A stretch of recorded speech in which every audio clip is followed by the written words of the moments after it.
And now, family finance expert, personal development coach, and founder of The Coaching Box, Charles Machinski.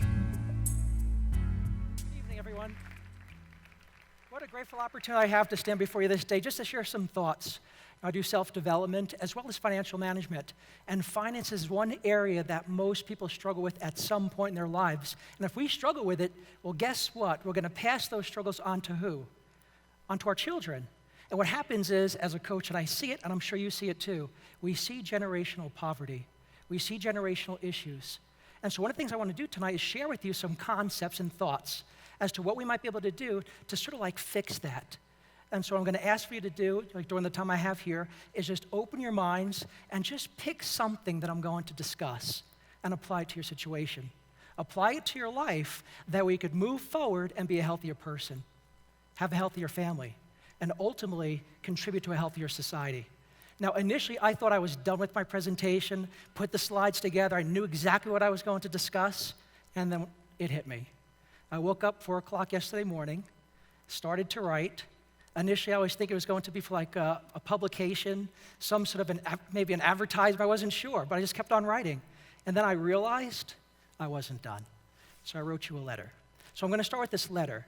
So I'm going to discuss finances, but I also do self-help and personal development. So what I want you to do is, as I read this letter, do you see yourself in this letter? Is there room for improvement? Is there room for change? And what lessons can we actually learn as we go through? My dear friends, now I have 500 new friends. I'm super excited. I expect a Christmas card from each and every one of you. What an honor it is to be invited as a guest for such a noble and worthy initiative. What a great blessing it is to see so many people here to recognize the value of getting the tools necessary to become what? Healthier people, become healthier parents. I want each of you to know that this is not an assignment I took lightly. Just ask my wife.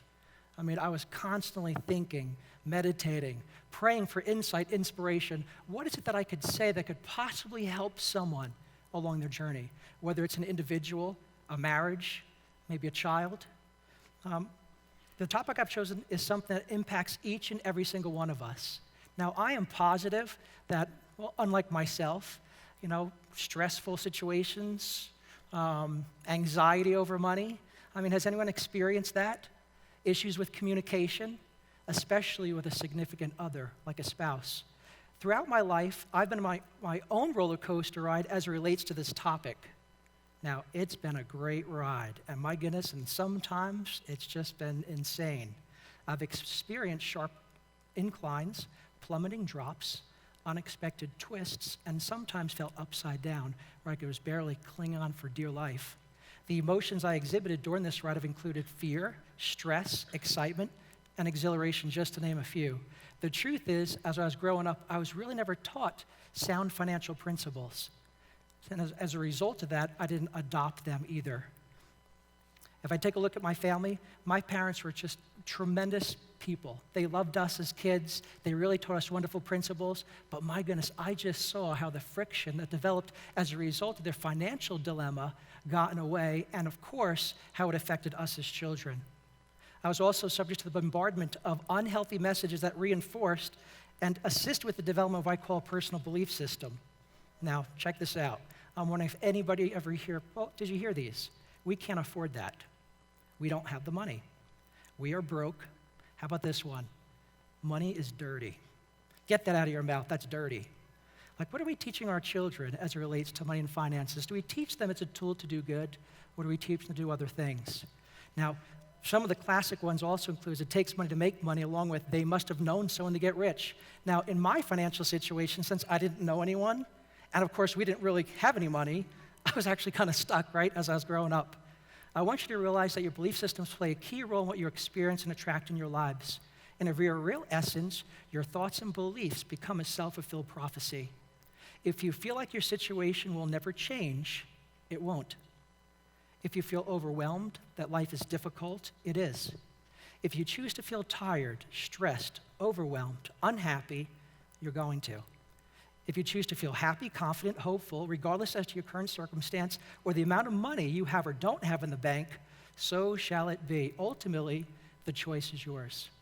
However, I want you to decide that how you act or not act, or what emotions you decide to feel or not, will have an impact not only on you, but your marriage, your children, as well as our society. I want you to become more aware and alert as to the words you speak. I want you to move forward, well, recognizing your own worth, no longer diving into that believing behavior that you're not good enough or you can't move forward or get ahead. I want you to move forward with a new commitment, power, strength to make a positive and lasting change. I also want you to realize if you desire a bright future for your children, and I know like my parents and anyone as a parent, you do want your children to be better than you, right? To have everything, that possibly you didn't have or experience. The truth is you have to help your children. You have to be that artist that helps paint that picture. Be committed to getting the tools necessary to paint that canvas. The truth is, if you don't have the time to teach the principles required for successful living, then you need to reprioritize your life and get those tools. I pray my thoughts in this parenting conference will inspire you to be better than before you walked in today. And I'm so grateful for that. So why did I choose this topic? Let's pull up some slides. Now, I'm going to go fast, and the great blessing for me is I'm from the East Coast. So again, open up your mind, get some tools. Hopefully you saw yourself, maybe some of the comments. We're going to start altering and making some changes, right? Because we want to actually teach healthy principles about finances. And the children obviously look at us towards doing that. Money and the effects on marriage and children. I was absolutely shocked to find that divorce, and the reason for it, the number one reason, is financial discord. But think about the stress that it creates. A Pew Research study, 9 out of 10 people are stressed out, worried about their finances. And if you're so stressed out, overwhelmed, and those are the feelings that you're choosing to feel, then what's the effect on our family? What's the effect on our children? My presentation goal, again, is to provide you with some tool. Look for that tool and look for that change. Healthy individuals create a healthy family, and healthy families create healthy societies. One of the things you need to do is lead by example, because children are so impressionable. I want you to take ownership of your situation.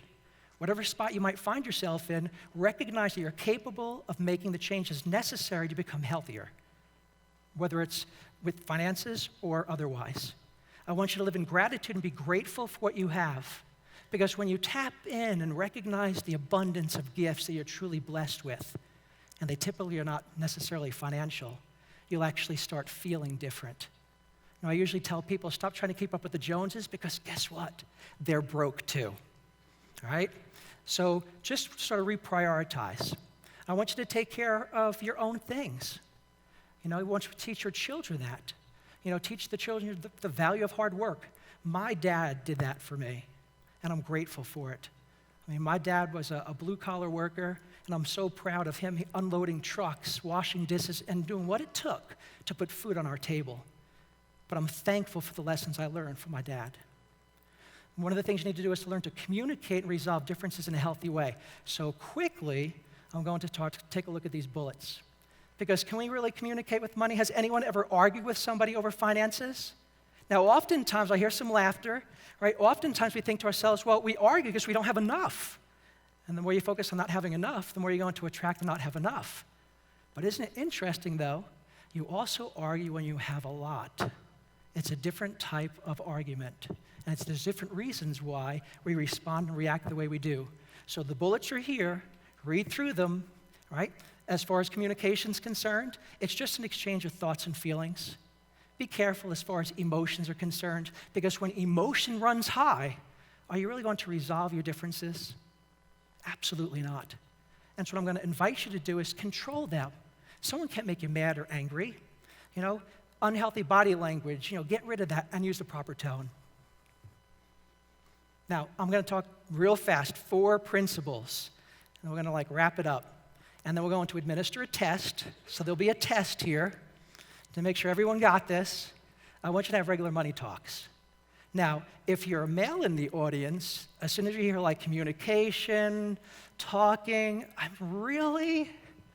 Yes, really. It's interesting, the couples that I've worked with, it's usually the lady of the home that takes care of the family finances. But gentlemen, it's actually a family commitment. And so when your wife approached you and says, remember that guy that was on the audience and he said we need to communicate? Well, I want us to communicate. Just blame it on me. It's going to save you an argument. All right? I want you to set goals as a family, develop a plan, and then adjust. The second principle is avoid financial infidelity. Don't have secret accounts, especially with your spouse. For what purpose? Stashing money. And how we teach our kids. You know, all of a sudden, the child goes to mom, and maybe mom's a little bit more stern, right? And so mom says, you know, you're not going to have it. And then what does the child do? Daddy, can I have this? Half the time, the child doesn't even talk about, like, mom said no. And so what does dad say? Well, yes. And if dad knew mom said no, then what is it? Don't tell your mother. So what are we teaching our children? So avoid financial infidelity.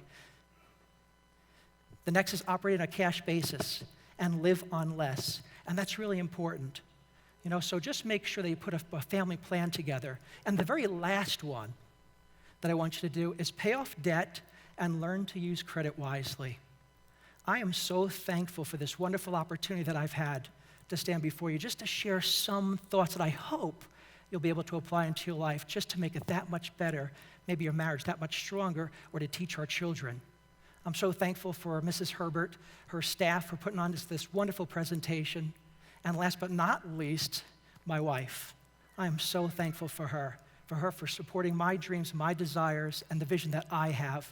And I'm also grateful for you. Have a good night.